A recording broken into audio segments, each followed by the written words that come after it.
RCB अपना अगला मुकाबला खेलने पहुंच गई है जयपुर। जयपुर में अभी तक नहीं हुआ है एक भी मैच, तो दोनों ही टीम्स के लिए कंडीशंस होगी सेम। जहां पे आरसीबी अपना पिछला मैच हार के आ रही है, लगातार घर पे अपना दूसरा मैच हारे, और दोनों ही अगर हम हार देखें आरसीबी की, तो दोनों में आपको एक कॉमन फैक्टर नजर आएगा, वो है एक बैटिंग कोलैप्स। हमने देखा था गुजरात के खिलाफ मोहम्मद सिराज के ओपनिंग स्पेल की वजह से बहुत ही बेकार शुरुआत आरसीबी ने करी थी और उसने 4 विकेट जल्दी खो दिए थे।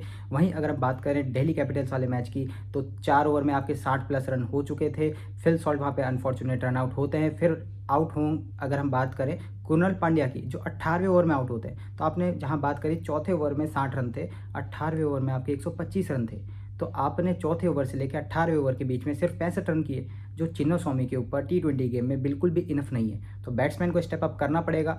सही टाइम पे उन्होंने किया भी है, खासतौर से अवे गेम्स में, जहाँ पे हमने एकदम बढ़िया से जो है 3 गेम्स जीते हैं। रजत पाटीदार की कप्तानी भी सॉलिड लगी है।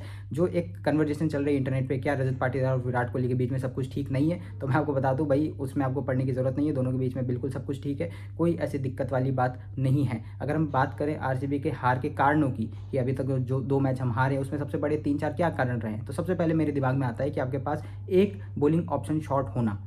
क्योंकि अगर आप देखें तो 4 आपके बॉलर फिक्स हैं, भले आप उसमें रसिक दर सलाम ले लिया, सुयश शर्मा, अगर हम इनको एक बॉलर मान दें क्योंकि इन दोनों में से कोई एक ही खेलता है, तो यश, भुवी, हेजलवुड, रसिक स्लैश सुयश, ये तो अपना काम कर जा रहे हैं। लेकिन जब हमारी बात आ रही है 5वें बॉलर की, तो कुणाल पांड्या जिस दिन अब बढ़िया कर दे रहे हैं, उस समय आरसीबी बढ़िया कर रहा है। वहीं अगर कुणाल पांड्या का दिन नहीं है, तो लिविंगस्टन पे आपको डिपेंड होना पड़ रहा है। चिन्ना स्वामी के अलावा अगर हम बात करें चेपॉक में, तो वहाँ पे लिविंगस्टन ने बढ़िया किया था, लेकिन उसके अलावा लिविंगस्टन विद द बॉल भी उतने इफेक्टिव नहीं लगे। और जैसे ही अपोजिशन को पता चलता है कि ठीक है अभी तो इनके शुरुआत के बॉलर आ रहे हैं, इनको आप आराम से खेल लो, लेकिन जब कुरुनल और लिविंगस्टन आएंगे तो इन पर हम हमला करना शुरू करेंगे। तो एक अच्छे क्वालिटी 5th बॉलिंग ऑप्शन की जरूरत आरसीबी को यहाँ पे है।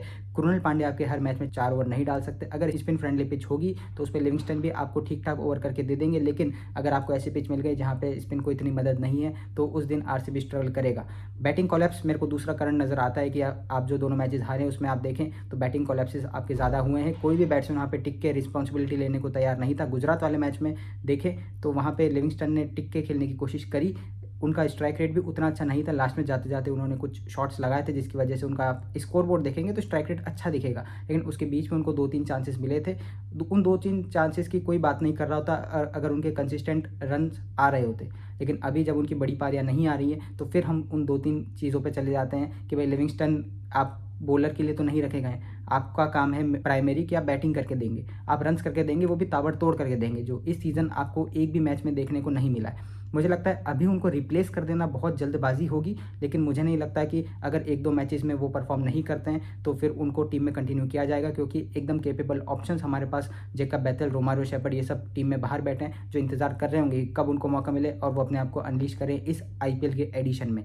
वहीं अगर हम बात करें इस पूरे फेज़ की जो इस आरसीबी के शेड्यूल में चल रहा है, तो ये सबसे इंपॉर्टेंट फेज़ आप कह सकते हैं इस आईपीएल का, जहाँ पे हमें 2 मैच दिल्ली से, 2 मैच पंजाब से और 2 मैच राजस्थान से खेलने, तो जिसमें से 1 मैच हो चुका है, आप हार चुके हैं। अगले अगर 5 गेम में से आप 4 जीतते हैं तो मुझे लगता है आप टॉप 2 के लिए फिर एम कर सकते हैं। अगर आप 3 जीतते हैं तो मुझे लगता है कि आप ठीक ठाक पोजीशन में होंगे कि वहाँ से आप प्लेऑफ के लिए क्वालिफाई कर सकते हैं। लेकिन अगर अगले 5 मैचेस में अगर हम 2 या उससे कम जीत पाते हैं, तो आरसीबी फैंस कैलकुलेटर लेके तैयार हो जाओ, क्योंकि मुझे लगता है फिर आरसीबी को दिक्कत हो सकती है, क्योंकि आपका कॉन्फिडेंस जाएगा down. Result end of the tournament में हम जा रहे होंगे तब प्रेशर भी हाई होगा, टीम्स भी कोप अप कर रही होंगी, उनको अपनी बेस्ट प्लेइंग 11 मिल गई होगी। वहीं आरसीबी के पास सबसे बड़ा फायदा है कि आपका कोई प्लेयर इंजर्ड नहीं है। हम देख रहे हैं कि कप्तान बदले जा रहे हैं, इंपॉर्टेंट प्लेयर्स इंजर्ड होकर मेन मैचेस से बाहर हो रहे हैं, तो आरसीबी के साथ एटलीस्ट वो दिक्कत नहीं है। तो आप इस पर कैपिटलाइज करिए। आपके जब सारे प्लेयर अवेलेबल हैं तो मुझे लगता है आरसीबी अपनी बेस्ट प्लेइंग 11 ही खिला रही है, लेकिन कंडीशन से आप के हिसाब से आपको चेंज करने पड़ेंगे। अवे मैचेस अभी भी दिक्कत की बात नहीं है। सवाई मानसिंह स्टेडियम में अभी तक इस सीजन एक भी मैच नहीं हुआ है, तो ये हमें देखना पड़ेगा कि राजस्थान के लिए भी एक नया ग्राउंड है और हमारे लिए भी नया ग्राउंड है। वहीं अगर हम बात करें राजस्थान की टीम की, तो वो तो टीम काफ़ी अंडर कॉन्फिडेंट नजर आ रही है। जोफ्रा आर्चर चल रहे हैं तो उनकी बॉलिंग चल रही है, अगर जोफ्रा आर्चर फ्लॉप तो उनका मैच गया। तो जोफ्रा आर्चर को हमें ठीक से टैकल करना पड़ेगा। फिल सॉल्ट उनके हम वतन कंपैट्रियट, उनको हैंडल करने का जो है पूरा जिम्मा देना पड़ेगा कि आप आर्चर को देखिए। विराट कोहली इनके बाकी सारे बॉलर्स को देख लेंगे।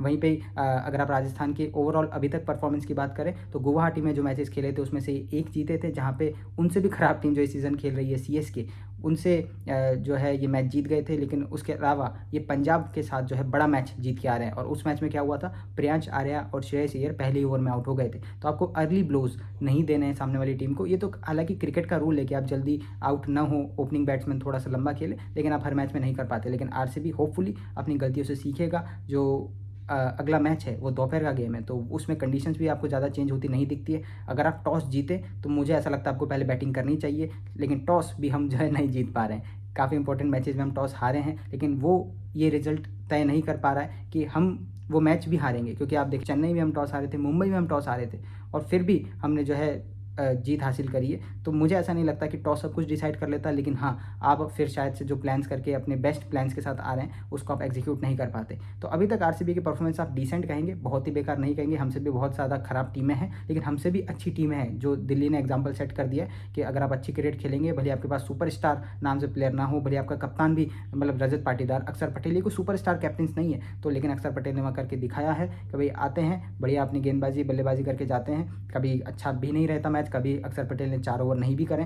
लेकिन उनकी टीम देखिए टेबल पे कहाँ है। तो मेन चीज़ उसी से फ़र्क पड़ता है। भाई आपके टीम में कोई एक बंदा है जिसने 10 शतक मार दी, कोई फ़र्क नहीं पड़ता। आप टेबल पे कहाँ है उससे फ़र्क पड़ता है, आपके टेबल पे कितने पॉइंट्स है उससे फ़र्क पड़ता है। तो आरसीबी एज अ टीम बढ़िया दिख रही है। बैटिंग कॉलेप्सिस पे ध्यान दे, अपना छठा बॉलिंग ऑप्शन जो है उसको आप सॉर्ट आउट करें। मुझे लगता है और कोई दिक्कत की बात नहीं है। 1 गेम एट ए टाइम लें, अगले 3-4 गेम काफ़ी इंपॉर्टेंट होने वाले हैं। तो आरसीबी फैंस लग जाओ टीम के सपोर्ट में, जैसे आप हमेशा करते हो, और उम्मीद करेंगे कि आरसीबी बढ़िया करेगी। तो चलिए, इस वीडियो को कर दीजिए लाइक, चैनल को कर दीजिए सब्सक्राइब, और कोई आपको सजेशन हो तो वो आप ज़रूर कमेंट में डालें। और अभी आपको ऑडियो वीडियो एडिटिंग थोड़ा सा आपको गड़बड़ लग रहा होगा इस वीडियो में, तो जल्दी जैसे ही घर पहुँचेंगे उसको भी ठीक करने की कोशिश करेंगे। मिलते हैं आपसे अगली वीडियो में, तब तक के लिए गुड बाय।